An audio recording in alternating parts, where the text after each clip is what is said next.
Bom dia, família, tudo bem com vocês?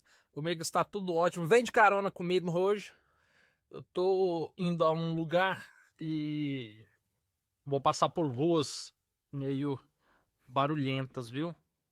A minha cidade tem disso. Tem ruas que são muito bem pavimentadas, outras nem tanto.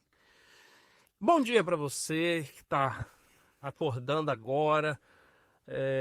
Boa tarde ou boa noite para você que está assistindo isso fora do horário proposto.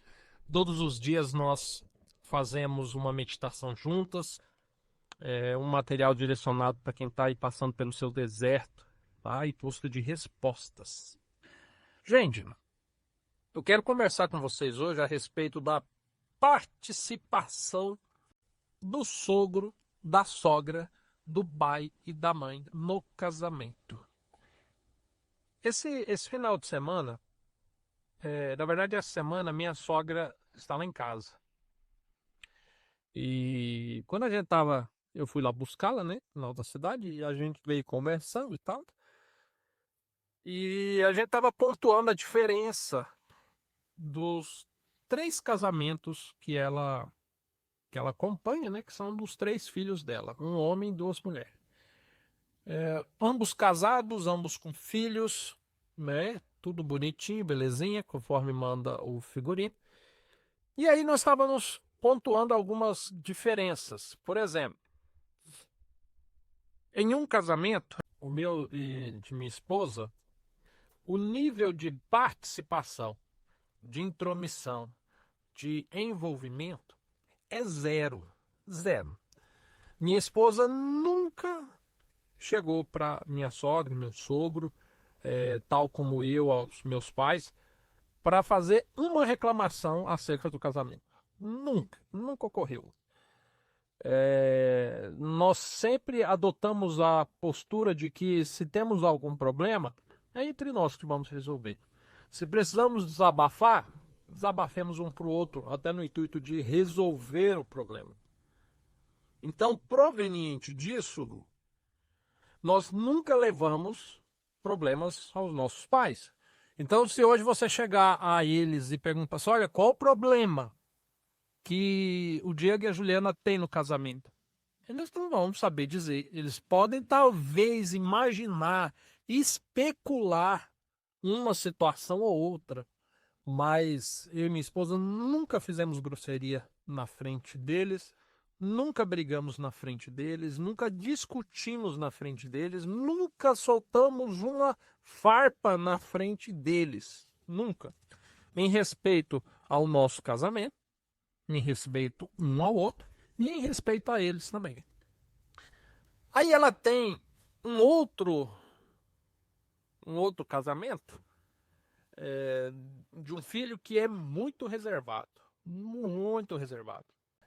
Entretanto, a nora já não é lá tão reservada assim, o que possibilita ela dar muito espetáculo, sabe? E fala de uma coisinha, fala de outra, fala de uma coisinha, fala de outra, desse jeito. E no outro casamento, da filha caçula, já existe total participação. Total participação. Claro, você conversa com ela não assume. Mas a gente conversando, ela chegou e me falou assim, eu falei, Diego, no casamento deles não existem segredos comigo. Olha só, pensa. Então já houve situações deles estarem com problema e o genro dela ligar para ela e conversar e ela intermediar para resolver. Já teve inúmeras vezes que a filha liga, né, e passa a situação e tudo e ela vai intermediar a situação. Então, assim, são três tipos distintos de interferência nos casamentos. Três tipos. O que eu estou querendo? Por que eu dei essa introdução? Porque eu acho que existe esses conceitos, né, nos casamentos. Existem casamentos sem nenhuma intromissão, existem aqueles que é moderado e que a intromissão, a interferência se dá em uma das partes.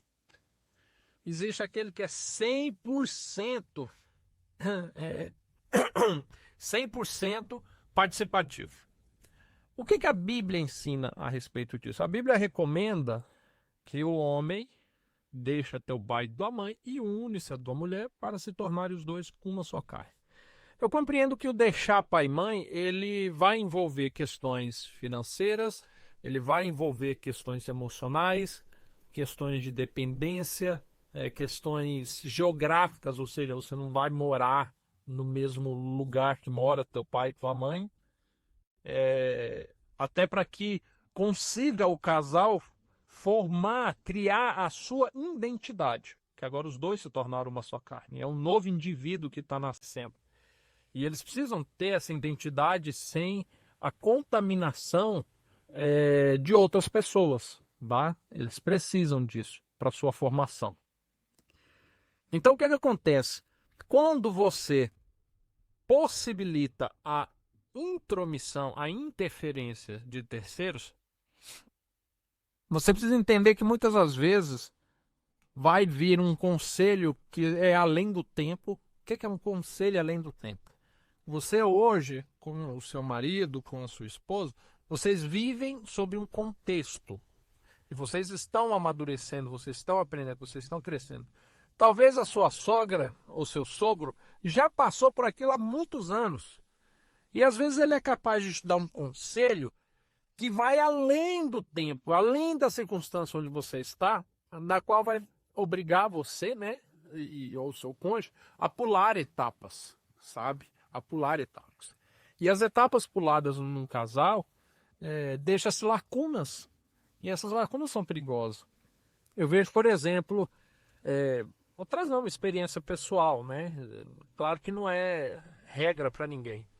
Mas quando eu e minha esposa casamos, nós não ganhamos casa, sabe?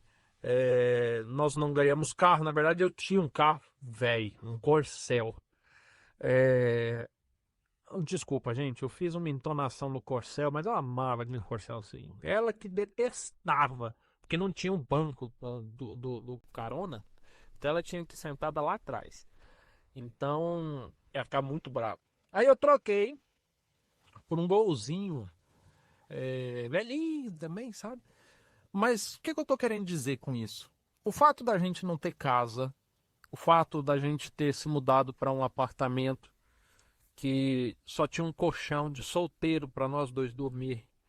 O fato da gente ter conquistado junto, a gente ter passado momentos de dormir num colchãozinho de solteiro por meses, depois ter pulado para uma cama de solteiro, sabe, juntos, depois ter conquistado uma cama de casal, depois ter conquistado um colchão king, depois de ter conquistado a venda do carro com muita oração, que carro velho é ruim de vender, e ter conquistado um outro carro, ter conquistado uma casa. Todas essas etapas nos aproxima, cria uma referência, gera-se princípios próprios. É um aprendizado lindo, fantástico, sabe? Que nos une muito. Quando você casa, mas agora você vive com o carro do pai, com a casa da sogra, sabe? Dependendo de favores para que pule essas etapas difíceis mais rápido, você gera um efeito negativo. Infelizmente gera, sabe? Então tem coisas que não dá para você fugir. Então quando você se submete à participação de terceiros, como sogra, pai, sogro e mãe, você está sujeito a isso por amor. E isso eles fazem por amor, não é por maldade. Eles não querem destruir seu casamento, mas por amor, eles tentam lhe aconselhar a pular fases. E aí, quando você pula uma fase, você de fato está produzindo algo muito negativo para o seu casamento. O que eu recomendo para você? Hoje você está no deserto, né? Talvez você fale assim, Diego, mas se eu tivesse casado eu faria diferente. Não, começa hoje a fazer diferente. Começa hoje. Pega a forma com que você se relaciona, tá? Com pai, com mãe, com sogra, sogro, referente ao seu casamento. torne-se mais reservada, torne-se menos dependente. Eu não sei se hoje você optou por ir morar na casa do pai, da mãe. Deixa eu te falar uma coisa muito comum no manual do casamento. Às vezes a gente passa pela lição do relacionamento parental no manual, e aí, para minha surpresa, começa a vir os comentários de homens, principalmente homens, falando assim: nossa, Diego, no divórcio, minha mulher ficou com a casa, ela está lá morando na nossa casa, e eu vim para a casa da minha mãe. Estou morando na casa do meu pai. Gente, pelo amor de Deus, é homem, sabe? Aluga um kitnet, aluga uma casa, vai para debaixo da ponte, mas mantenha-se uma postura de independência. Independência. E a independência vai fazer com que você se vire, que você seja autônomo, né? Que você tenha o controle da sua vida. A partir do momento em que você se mostra ser dependente da sua mãe, do seu pai para obter um teto, você passa uma mensagem negativa à sua esposa, uma vez que busca-se, né, a restauração. Isso serve também para as mulheres? Não necessariamente. Muitas das vezes o homem a deixa totalmente desolada, sem condições financeiras, sem forma nenhuma de se sustentar, e o único recurso que tem é voltar para a casa da mãe, para a casa do pai. Então, nisso não há problema para a mulher. É bom que ela, ainda mais se tiver filhos, mantenha-se reservada, tá? Para não abrir muito espaço para intromissões. Mas é importantíssimo para o homem, principalmente, que ele seja autônomo, que ele seja independente. Tá entendendo? Bem, estou chegando aqui já no meu destino. Quero convidar você, ó. Eu esqueci de falar no início, né? Curta, se você está acompanhando todo dia, tá? Para eu saber que você não perdeu esse vídeo, tá bom? Curta aí e deixe seus comentários. Conta para mim como é que tem sido a experiência com seu pai, sua mãe, sua sogra, seu sogro. Por um acaso esse vídeo veio falar justamente algum problema que você passou? Deixa aí nos comentários, tá bom? E se você está vendo pela primeira vez esse passo a passo, vai lá para o primeiro. Vamos fazer dias após dias. E seja muito bem-vindo à nossa família, tá bom? Fique com Deus, pessoal. Até mais.